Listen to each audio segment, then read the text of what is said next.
5 strategy मैं आपको बताता हूं अपने बिजनेस को बूस्ट करने के लिए। सबसे पहला, forward and backward and balance integration. जैसे मैंने बताया, देखिए समझिए इस चीज को। कोई भी बिजनेस जो होता है ना, वो कुछ ऐसे चलता है, रॉ मटेरियल, ठीक है, intermediate goods, manufacturing, marketing, sales, service. अब इसमें से आप कहीं पर भी हो, तो अगर मानो कि आप मैन्युफैक्चरिंग है तो आप मार्केटिंग सेल्स में जा सकते हैं। आप अगर मैन्युफैक्चरिंग है तो आप ऊपर जा सकते हैं, इंटीमेट गुड्स में जा सकते हैं, और आप रॉ मटेरियल में जा सकते हैं, और आप बैलेंस में थोड़ा सा मार्केटिंग भी कर सकते हैं और थोड़ा सा आप रॉ मटेरियल भी यूज कर सकते हैं। इसको कहते हैं फॉरवर्ड, बैकवर्ड, बैलेंस। आप मैन्युफैक्चरिंग कर रहे हैं किसी चीज का, तो जरा देखिए क्या मैं उसकी रॉ मटेरियल भी बेच सकता हूं क्या? आप अगर किसी चीज का रिटेल कर रहे हैं तो आप जरा देखिए क्या उसकी आप होलसेल ट्रेडिंग या फिर आप मैन्युफैक्चरिंग में जा सकते हैं। Forward, backward and balanced integration. Business में अपॉर्चुनिटीज बहुत है, हम देखने जाएं तो। आज पता है आपको आइडिया हो, बहुत सारी मार्केटिंग की कंपनी जो है ना, एक कंपनी चलाती है D2C, है ना, डायरेक्ट टू। ये क्या है पता है? ये है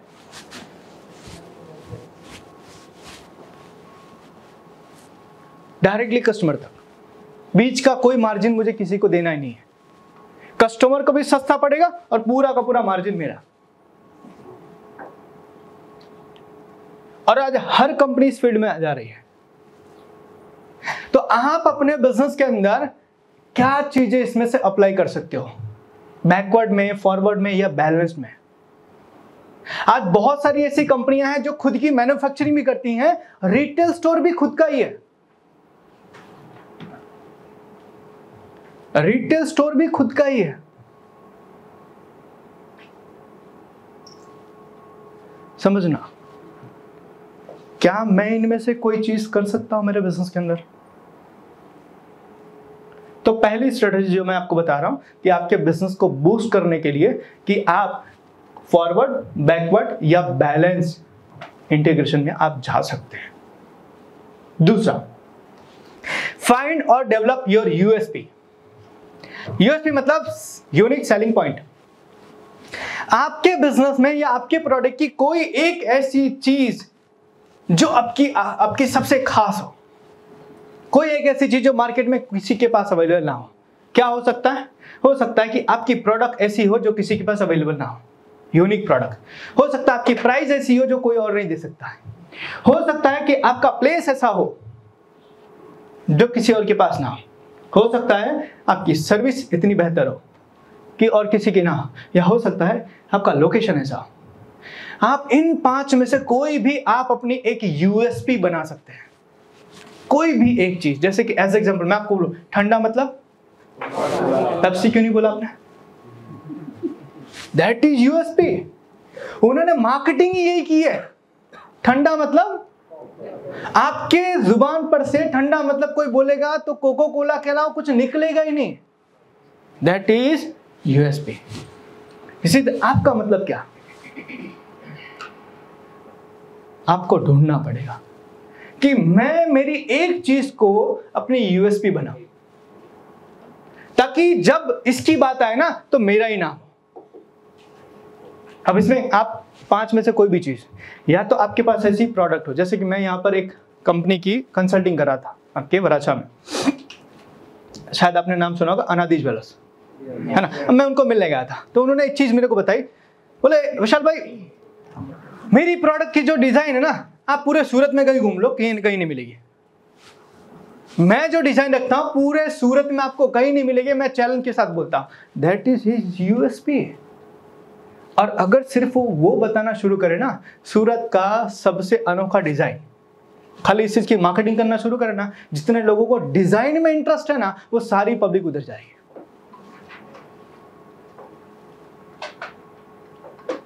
समझना। जैसे डी मार्ट है, डी मार्ट में हम क्यों जाते हैं? सस्ता मिलता है। प्राइस स्ट्रेटजी, उनकी यूएसपी प्राइस है। वो बहुत तामझाम नहीं करते। उनके वहां पे स्टाफ भी होता है ना, बोल के आते हैं तेरे को, ऐसे बोलने वाले चाहिए, ऐसे बोलने। वो नहीं बोलते कि हमें अच्छा प्रोफेशनल सूटेड वूटेड चाहिए जो इंग्लिश में वो नहीं रखते। वो बोलते हैं बस उधर एक बंदा खड़ा रहे, आप 4 बार बुलाओ तो 1 बार सुने, बस खड़ा रहना चाहिए। आप लिटरली डीमार्ट में जाओगे, ओ भाई हाँ आऊ छूने हूँ, प्रॉब्लम है, और आप कुछ नहीं बोलते उधर। क्यों? आप सस्ता लेने गए हो। तो आप जाके मैनेजर का कंप्लेंट भी नहीं करते हो। हम किसी ब्रांड में जाते हैं ना, तो ब्रांड में अगर किसी ने हमें ऊंचे आवाज में बात करते हैं, हम कंप्लेंट करते हैं हमारे लोगों ने समझाओ थोड़ू, और वो बोलता है ओए बीजी वक्त आवा कस्टमर ने नहीं किया। आप डीमार्ट में क्या बोलेगा, कल से नहीं आया। तो मैनेजर भी उसको कुछ नहीं बोलता, भाई कल से नहीं आएगा ये। तो उनकी एक ही स्ट्रेटजी है, प्राइस स्ट्रेटजी। प्लेस, जैसे कि हमारे एक क्लाइंट है, हमने उनके साथ में कंसल्टिंग की है, एलजी पैलेस करके डबोली में। तो हमने उनकी मार्केटिंग हाँ, हमने मार्केटिंग के अंदर उनको मैं बोला सर आप लिखो गुजरात का सबसे बड़ा शोरूम, लिखो सर गुजरात का सबसे बड़ा शोरूम, लोग देखने आएंगे। और वाकई में देखने के बाद ये नहीं बोलेगा कि नहीं आपने गलत लिखा है, आई थिंक आप में से किसी ने विजिट किया था, वेरी गुड, बहुत अच्छा है। प्लेस, ठीक है। सर्विस उस तरीके से कि सर्विस के अंदर आप किसी भी, एज एग्जांपल मानो कि आप मैकडोनल्ड में जाते हो, ड्राइव थ्रू, आप इधर ऑर्डर दो, उधर आपको डिलीवरी मिल जाएगी, फिक्स सर्विस। पिज्जा वाले बोलते हैं 45 मिनट के अंदर हॉट पिज्जा, नहीं तो फ्री सर्विस। इसी तरीके से लोकेशन, बहुत कंपनियां ऐसी है, हमारे वहां पे आओ क्योंकि हमारे वहां बहुत बड़ा पार्किंग का स्पेस है। तो आपकी यूएसपी आपको ढूंढनी पड़ेगी कि आपके वहां पर आप क्या चीज बोल के अपने कस्टमर को बुलाओगे, और आपको सिर्फ और सिर्फ तीसरी चीज जो है उसी चीज की मार्केटिंग करनी है, सिर्फ उसी चीज की मार्केटिंग करनी है जो आपका बेस्ट है, जो आपकी यूएसपी है, सिर्फ उसी चीज की मार्केटिंग की। जैसे कि सिर्फ वन थिंग, कोई एक चीज पकड़ लो, या तो हमारी प्राइस बहुत सस्ती है उसकी मार्केटिंग करो, या तो हमारी सर्विस बहुत अच्छी है, या तो हमारे पास यूनिक प्रोडक्ट है, या तो हमारी लोकेशन बहुत अच्छी है, या तो हमारी जगह बहुत अच्छी है। सिर्फ उसी चीज की मार्केटिंग। जैसे कि जब भी कोको कोला का कोई भी एड लॉन्च होता है ना, तो वो जैसे बताते हैं ठंडा मतलब कोको, उनका स्टेटमेंट क्लियर होता है। अभी आप देखोगे डर के आगे लो, ड्यू सबने पिया है, पिया हो ना पिया पता तो है, डर के आगे जीत है। कंपनी किसका है? माउंटेन ड्यू का। चल आज कुछ तूफानी करते हैं, टेस्ट द थंडर। सबका 2 मिनट में क्या बनता है?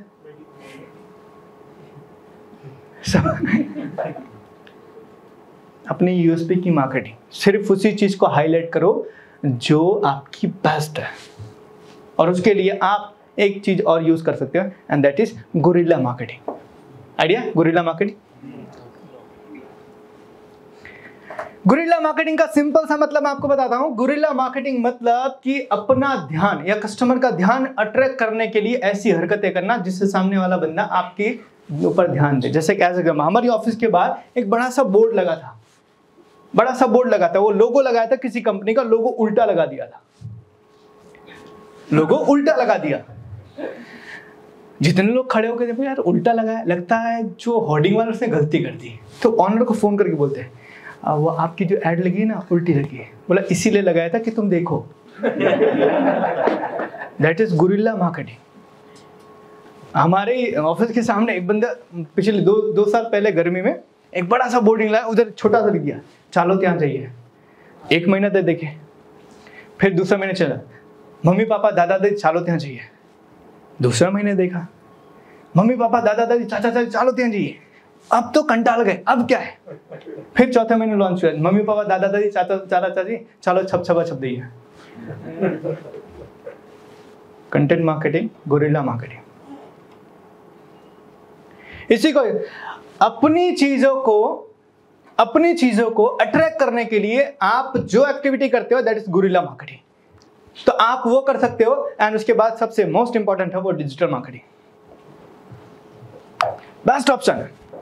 आपकी यूएसपी आप बनाइए और डिजिटल मार्केटिंग करके आप पूरी इंडिया और इंडिया के बाहर जहां तक आपको जाना है आप जा सकते हो।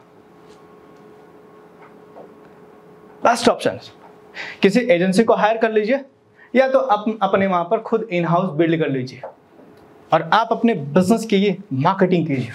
आज पता है हम ये जो सेशन कर रहे हैं ना, हमारे YouTube के ऊपर हमारा चैनल है, आज हमारे वीडियोस लगभग मोर देन 50 कंट्रीज में देखी जाती है थ्रू डिजिटली।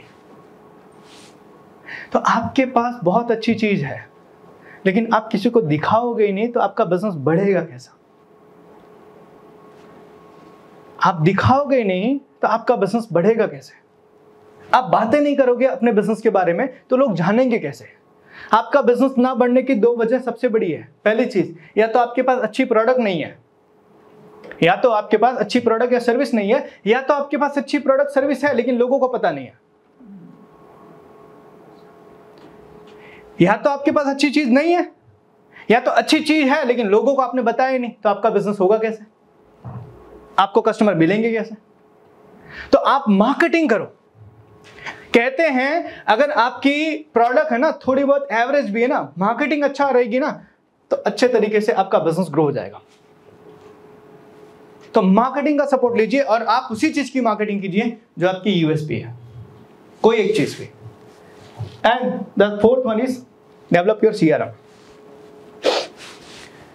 आपके सीआरएम को डेवलप कीजिए आपके बिजनेस को बूस्ट करने के लिए। उसके लिए आप क्या कर सकते हैं? सबसे पहला, मैं बहुत सारे बिजनेस को देखता हूं ये गलती करते हुए, नया क्लाइंट ढूंढते हैं पुराने खो देते हैं, नया ढूंढते हैं पुराने खो देते हैं, नए आए पुराने चले गए, नए आए पुराने चले गए। हमारा बिजनेस कुछ ऐसा हो गया फूटी मटकी के तरह, हम पानी ऊपर से डाल रहे हैं नीचे से पानी निकल रहा है। हमारे बिजनेस में हर साल हम नए नए कस्टमर ढूंढ के लाते हैं, पुराने वाले छोड़ के चले जाते हैं। तो पहले उसको बंद कीजिए। तो बंद करने के लिए आप क्या कर सकते हैं?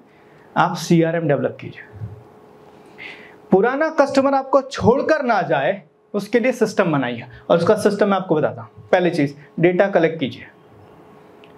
आपके वहां पर जितने कस्टमर ने एक बार भी विजिट किया है, इंक्वायरी की है या कुछ भी उसने आपको कांटेक्ट करने की कोशिश की, उसका डेटा रखिए। और एक फॉर्मूला है 90 डेज फॉर्मूला।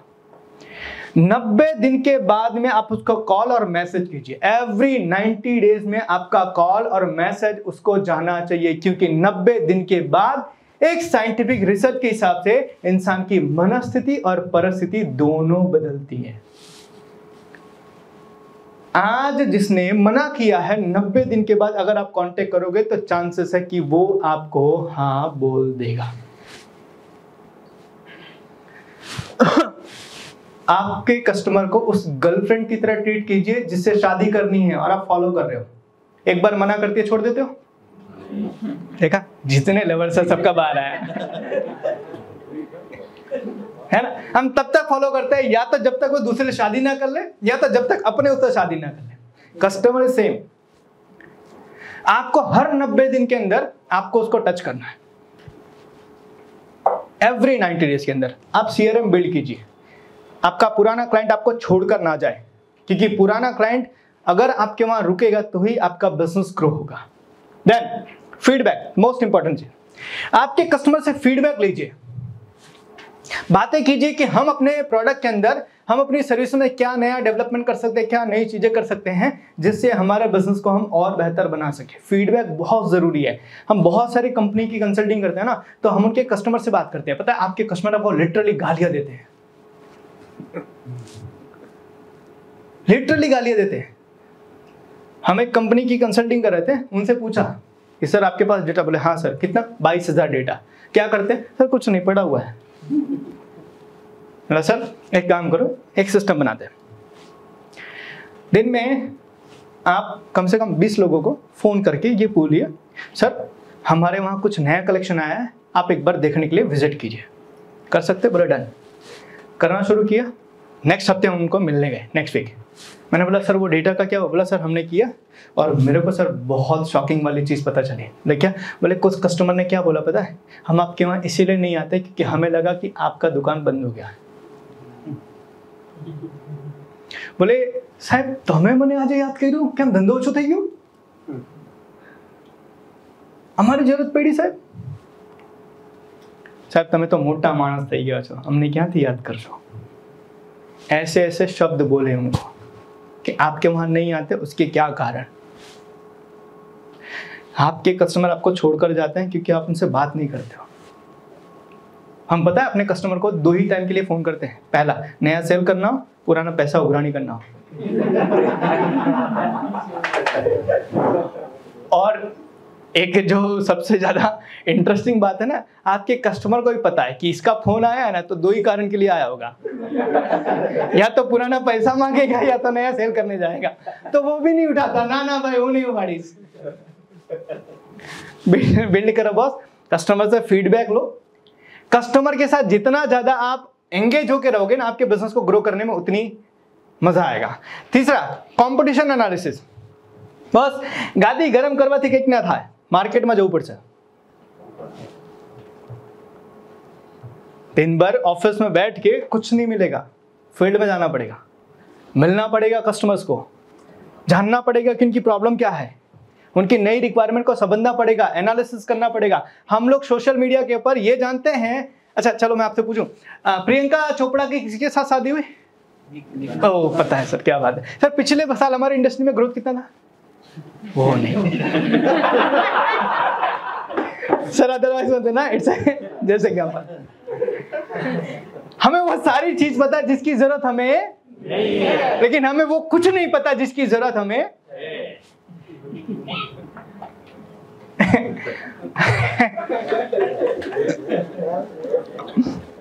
हम फेसबुक के अंदर अकाउंट बनाते हैं ताकि है ना, हम इस पर्पस से बनाते हैं. बहुत सारे पर्पस होते हैं, सबके अलग अलग पर्पस होते हैं. बट मैं ये बता रहा हूं, हम अपने बिजनेस को बड़ा करने के लिए हम सोशल मीडिया के ऊपर नहीं जाते. आपको पता है जितनी भी आपकी इंडस्ट्री की जितनी भी बड़ी बड़ी कंपनियां ना, सब सोशल मीडिया पे अवेलेबल है. वो क्या कर रहे हैं, कौन सा नया प्रोडक्ट लॉन्च कर रहे हैं, कौन से नई कैंपेनिंग ला रहे हैं, कौन से नई मार्केटिंग कर रहे हैं, कौन से नई सर्विस लॉन्च कर रहे हैं, एवरीथिंग आप उसको ट्रैक कर सकते हो. बट प्रॉब्लम ये है कि हम सोशल मीडिया ओपन करते हैं और देखते हैं पतली कमरिया मोरे हाय हाय हाय. हम मार्केट का क्या ट्रेंड है ना, हमारे लिए हम वो नहीं देखते. राइट. तो सोशल मीडिया का आप सही तरीके से यूज करो. आप आज ही जाकर ना, सबसे पहले आपके जितने भी कंपटीशन है, जितने भी आपके इंडस्ट्री के अच्छे लोग हैं ना, सबके फेसबुक को, सबके इंस्टाग्राम के अकाउंट को आप है ना, सबके यूट्यूब को आप है ना सब्सक्राइब करो. आपको पता चलेगा कि एक्चुअल में नया आ क्या रहा है. बिजनेस के अंदर जितना आंख काल आपका खुला रहेगा ना, बस उतना आपके बिजनेस को बड़ा करने में आपको आसानी होगी. एनालिसिस बहुत जरूरी है, क्योंकि कई बार पता है मैं लोगों को देखता हूं कि सर हमारी इंडस्ट्री में ये नया है. अच्छा आया, कब आया? हम नहीं पता करते, हम नहीं करते सर. तो आपको कंपटीशन एनालिसिस कंटिन्यूस करना पड़ेगा ताकि आपको पता चले कि आपकी इंडस्ट्री में क्या नई चीजें आ रही है. एंड द मोस्ट इंपॉर्टेंट है, फील्ड मत छोड़ना. फील्ड नहीं छोड़ना बॉस. मैंने लोगों को देखा हुआ है कि सेल्स टीम डेवलप होने के बाद ना, वो फील्ड पर ही नहीं जाते. उनका एक बार सेल्स का 2-3 लोगों के साथ में चैनल बन गया ना, 2-3 लोगों के साथ डिस्ट्रीब्यूटरशिप में कांटेक्ट हो गया, फिर वो फील्ड पे હવે તો બધું થાય છે ને આપણા રીતે થાય છે. और जब थोड़े टाइम के बाद में वो कहीं सर હવે કંઈક કરવું પડશે, હવે કંઈક કરવું પડશે. કેમ? प्रॉब्लम क्या पता है, हम एक हमारा कोर्स चलाते हैं LDP, उसके अंदर हम एक दोहा लोगों को बताते हैं. दुख में सुमिरन सब करे, सुख में करे ना कोई, और जो सुख में सुमिरन करे दुख काहे को होए. जब प्रॉब्लम आती है ना, तब हम बोलते हैं कई कंसल्टન્ટ છે, कोई हमारा बिजनेस ने डेवलप કરવા માટે કોઈ છે, कोई મળી શકે. हम तब ढूंढना शुरू करते हैं. जब कैंसर हो जाता है तब हम डॉक्टर के पास जाते हैं. पहले से हम क्यों नहीं प्रिकॉशन रखते हैं, पहले से हम क्यों नहीं उसकी तैयारी रखते हैं, ताकि हमारे बिजनेस में ये प्रॉब्लम्स आए ही नहीं. और उसका सिंपल सा एक ही है कि आप फील्ड मत छोड़ो. फील्ड मत छोड़ो बस. गादी गर्म करने से कुछ नहीं होगी. आप जितना फील्ड में रहोगे ना उतना. एक किसी बहुत अच्छे इंसान ने कहा है, आप है ना, कि एसी कमरों के अंदर बैठ के इतिहास नहीं बनाया जाता, ऐसे ही कमरे में बैठ के इतिहास नहीं बनता, ग्राउंड पर जाना पड़ता है।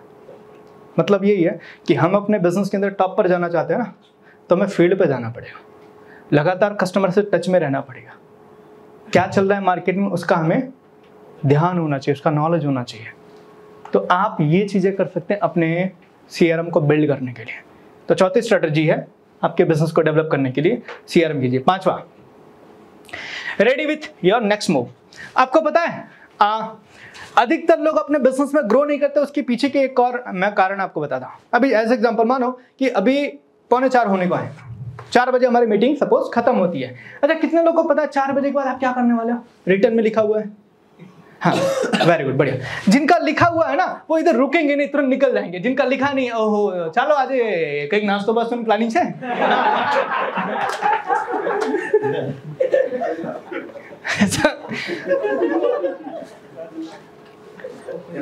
एग्जैक्टली सर, जिनको पता है ना कि 4 बजे के बाद मेरे को ये काम करना है वो नहीं रुकेंगे, और जिनको नहीं पता है ना तो वो आके कमेटी को सर कई नाश्तो बस सुनो आज मैं आई हुआ तो कई छे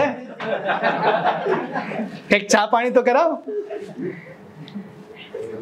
तो मोस्ट इंपॉर्टेंट चीज कि आपके बिजनेस के अंदर आपका नेक्स्ट मूव आपको हमेशा अपने पास रखना है। क्या नया प्लान, क्या करने वाला हूं, नेक्स्ट प्लान आपका तैयार होना चाहिए। नेक्स्ट आउटलेट कहां करना है, कब करना है, कोई आउटलेट, कोई यूनिट करना है, कोई प्रोडक्ट नया लॉन्च करना है, कोई नया मार्केट ढूंढना है, आपके पास तैयार होना चाहिए। जितना ज्यादा आपकी तैयारी होगी ना नेक्स्ट चीज के लिए, आप ना उतना आलस कम दिखाओगे।